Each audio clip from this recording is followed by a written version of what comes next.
നമുക്കിന്ന് പഞ്ചായത്തിൽ നിന്ന് ലഭിച്ചിരിക്കുന്ന ബയോ കമ്പോസ്റ്റ് ബിന്നിൽ എന്തൊക്കെയുണ്ടെന്ന് നോക്കാം.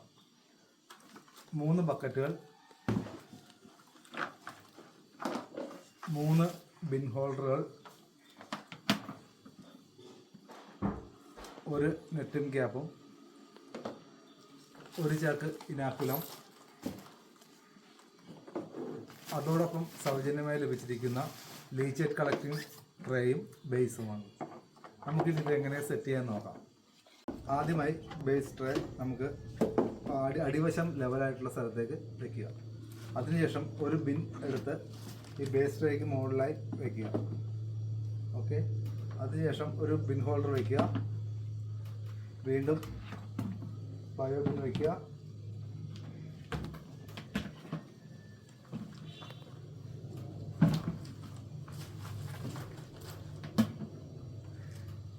ഇനി ഇതെങ്ങനെ ഉപയോഗിച്ച് തുടങ്ങാമെന്ന് നോക്കാം.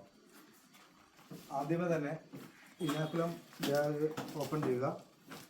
അതിനുശേഷം അതിനുള്ളിൽ നൽകിയിരിക്കുന്ന പ്രോബയോട്ടിക് പാക്കറ്റ് ഓപ്പൺ ചെയ്യുക.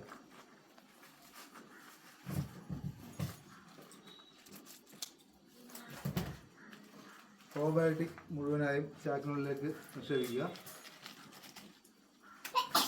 അതിനുശേഷം ചാക്കിൽ നന്നായി ചെയ്യുക.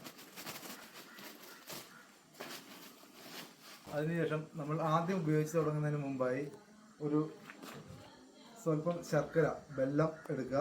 ഒരു 50 ഗ്രാം വെല്ലം എടുത്ത് ഇതിൻ്റെ ബിന്നിൻ്റെ അടിയിലായി ആദ്യം നിക്ഷേപിച്ച് കൊടുക്കണം. അതിനുശേഷം 1 ഇഞ്ച് കനത്തിൽ ആദ്യം മാത്രം ഇനാക്കുലം മിക്സ് ഇടുക. അതിനുശേഷം നമ്മുടെ വീട്ടിൽ വന്നിട്ടുള്ള ജൈവമാലിന്യങ്ങൾ, വെള്ളം പൂർണ്ണമായും വാർന്നു പോയതിനു ശേഷം ചോറ്, പച്ചക്കറി വേസ്റ്റ്, മീനിൻ്റെ വേസ്റ്റ്, അങ്ങനത്തെ എല്ലാ വേസ്റ്റുകളും വെള്ളം പൂർണ്ണമായും വാർന്നു പോയതിനു ശേഷം ബക്കറ്റിനുള്ളിൽ വിതറുക.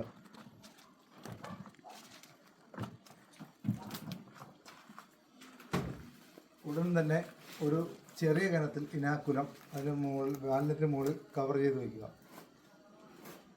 ഉടൻ തന്നെ അടപ്പുകൊണ്ട് അടച്ചു വയ്ക്കുക. എല്ലാ ദിവസവും മേൽപ്പറഞ്ഞ പ്രവൃത്തികൾ ആവർത്തിക്കുക. ആദ്യത്തെ ബിൻ നിറയുമ്പോഴത്തേക്കും ഈ ബിൻ എടുത്തിട്ട് നേരെ അടിയിലേക്ക് വയ്ക്കുക. അതിനുശേഷം അടിയിലെ ബിൻ എടുത്ത് നേരെ മുകളിലേക്ക് വയ്ക്കുക. ഈ ബക്കറ്റിലും ശർക്കര ഇടുക. 1 ഇഞ്ച് കനത്തിൽ ഇനാക്കുലം ഇടുക. അതിനുശേഷം മാലിന്യം നിക്ഷേപിച്ച് തുടങ്ങുക. 3ാമത്തെ ബക്കറ്റ് നിറയുമ്പോഴത്തേക്കും അടിയിലത്തെ ബക്കറ്റ് വളമായിട്ടുണ്ടാവും. ഈ വളം ചെടികൾക്കും മറ്റും ജൈവവളമായിട്ട് ഉപയോഗിക്കാവുന്നതാണ്. ബിന്നിൽ നിന്നും ഊറി വരുന്ന ലീച്ചേറ്റ് ഈ ട്രേയിൽ ഊറി വരുന്നതാണ്. ഇത് എടുത്ത് ചെടികൾക്കും മറ്റും വളമായി ഉപയോഗിക്കാവുന്നതാണ്. പ്രത്യേകം ശ്രദ്ധിക്കേണ്ടതോ, ഈ യൂണിറ്റ് മഴയോ വെയിലോ കൊള്ളാത്തടുത്ത് വെക്കേണ്ടതാണ്. ഭക്ഷണാവശിഷ്ടങ്ങൾ ഈച്ചയോ കൊതുകോ കയറാണ്ടിരിക്കാനായി മൂടി വയ്ക്കേണ്ടതാണ്. ജലാംശം കൂടുതലായാൽ പുഴുക്കൾ ഉണ്ടാകാനുള്ള സാധ്യതയുണ്ട്. അടിയിലത്തെ ലീച്ചേറ്റ് കളക്ടിങ് ട്രേയിൽ ഒരു കഷ്ണം വെള്ളുള്ളി ഇടിച്ചു പിഴിഞ്ഞിടുന്നത് നല്ലതായിരിക്കും, പുഴുക്കൾ ഉണ്ടാകാതിരിക്കാനായി.